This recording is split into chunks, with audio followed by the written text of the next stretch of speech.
Alright, ladies and gentlemen, this is SportsDome coming back with another video.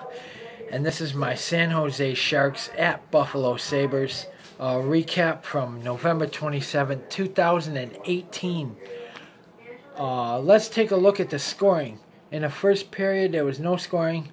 Then in the second period, at 14:42, Buffalo's Rasmus Ristolainen breaks the tie, scores his third of the season, assisted by Tage Thompson, his second of the year, and assisted by Kyle Okposo, his 10th of the year, and it's 1-0 the Red Hot Sabres. Then in the third period, at 4:14, it was Buffalo's Nathan Beaulieu, his third of the season, assisted by Sam Reinhart, his 14th of the year, and assisted by Casey Nelson, his third of the year, and it's 2-0 Sabres. Then at 11:29, it was San Jose's Joe Pavelski, his 14th of the season, assisted by Burns, his 22nd, and assisted by Meyer, his 10th of the year, and it's 2-1 Buffalo.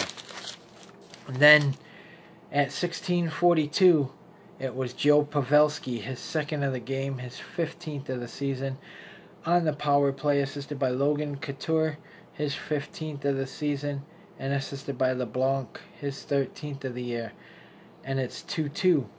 And then in overtime at 1:41 to win the game and their 10th in a row for the Buffalo Sabres, it was Jeff Skinner, his 19th of the year, unassisted. Let's take a look at the penalties. In the first period, it was a clean game, no penalties. Then in the second period, at 1:23, it was Buffalo's Evan Rodriguez, 2 minutes for tripping. Then at 9:44, it was San Jose's Brendan Dillon, 2 minutes for tripping. Then in the third period, it was at 1:35, it was Buffalo's Rasmus Dahlin, 2 minutes for tripping. And at 9:49, it was Buffalo's Johan Larsson, 2 minutes for slashing, and San Jose's Joe Thornton, 2 minutes for cross-checking. Then at 15:38, it was Buffalo's Evan Rodriguez, the goal that San Jose tied the game on, the power play that San Jose tied the game on. He got 2 minutes for hooking. And the shots on goal in this game, San Jose 38, Buffalo 31. Block shots, San Jose 7, Buffalo 5. The hits were 19-11 in favor of Buffalo. Faceoffs 36-29 in favor of San Jose. And the power play, San Jose was 1 for 3, Buffalo was 0 for 1. Penalty minutes, 4 for San Jose, 8 for the Sabres. And let's take a look at the goaltenders, how they did. Mike Jones of the San Jose Sharks stopped 28 of 31 shots for a .903 save percentage. And Carter Hutton of the Buffalo Sabres stopped 36 of 38 shots for a .947 save percentage. Now, I told everybody before this season started that the NHL better watch out for the Buffalo Sabres, because after they tanked to get Jack Eichel, Rasmus Dahlin, and Casey Mittelstadt, that they were gonna do some damage in this league. And everybody kept saying they were too young, they're not going to do anything. Well, Jeff Skinner's making sure that they do damage in this league. And right now, they are the first place Buffalo Sabres, not only in the Atlantic Division, but in the NHL. They recaptured first place. And head coach Phil Housley, you got to give props to him. You got to give props to Carter Hutton. He's playing well right now. Linus Ullmark, I think, is undefeated.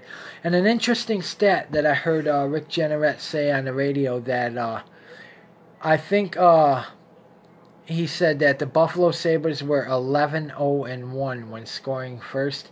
Well, now 12-0-1 when scoring first. So it helps to have the lead. And after Jeff Skinner scored in overtime, I liked what he said when he said, "You asked for it, you got it. These guys are good. Scary good." That's typical Rick Jeanneret. I remember when he said that when we were good back in the early 2000s. When we had like Tim Connolly and Danny Briere and Chris Drury, Maxim Afinogenov, all them guys, they were scary good then too. Craig Rivet. But this team is doing some damage. They beat another top team in the NHL, in the San Jose Sharks. They beat them 3-2 in overtime to win their 10th straight game. This is something that even us Sabres fans didn't expect. I knew that the Buffalo Sabres were going to be good this year, but I wasn't expecting, you know, them to put together this kind of a season. I do think though that they need to make a trade for a goal scorer. I mean, I love Jack Eichel and everything, but they need more scoring. And they need more defense. They squandered a 2-goal lead late in the third on a late penalty. It was 2-0 Sabres at one point, and then San Jose tied it.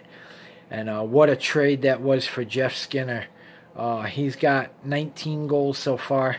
And we go to Tampa Bay on Thursday, and then we play the Florida Panthers on Friday. So hopefully we can win our 11th and 12th in a row. But 10 in a row is something special, and we have a win over the Tampa Bay Lightning this season. We haven't played the Panthers yet, but it's in Tampa Bay, and them Lightning are going to want to beat us because we already beat them in their building 2-1. I believe it was in their building, but they're going to want to win that game and stop our winning streak. But that's okay if they do. I mean, we can't win them all. We're going to lose sometimes. But if they lose to Tampa Bay, I hope they win against the Florida Panthers and keep this streak going. So, but like I said, I told everybody before the season that they were going to do some damage, and they told me, no, this team is too young. Carter Hutton is a backup at best. Linus Olmark is too young. He has no NHL experience and stuff like that. And look at this. Look at this. Who's getting the last laugh now?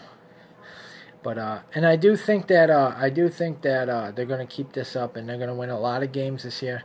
And I think they're going to be a top playoff contender for many, many, many years to come. This is why they tanked. And Terry Pegula said he doesn't want to win one cup. He doesn't want to win 2 cups. He doesn't want to win 3, 4, 5 cups. He wants to win multiple Stanley Cups. And this is the reason for the Buffalo Sabres' existence. So I like how Phil Housley has this team playing. And I like that Pegula is hiring people to look into a stadium. I guess they're looking into a stadium for the Bills and the Sabres.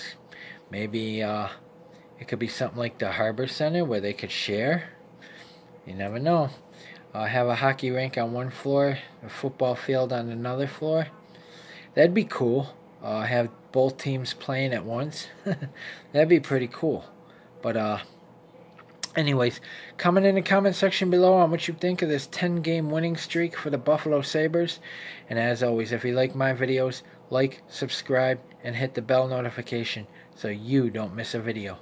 Until my Sabres Lightning preview, this is SportsDumb saying peace out. And way to go, Sabres. And I'm going to go celebrate this victory. Their 10th win in a row.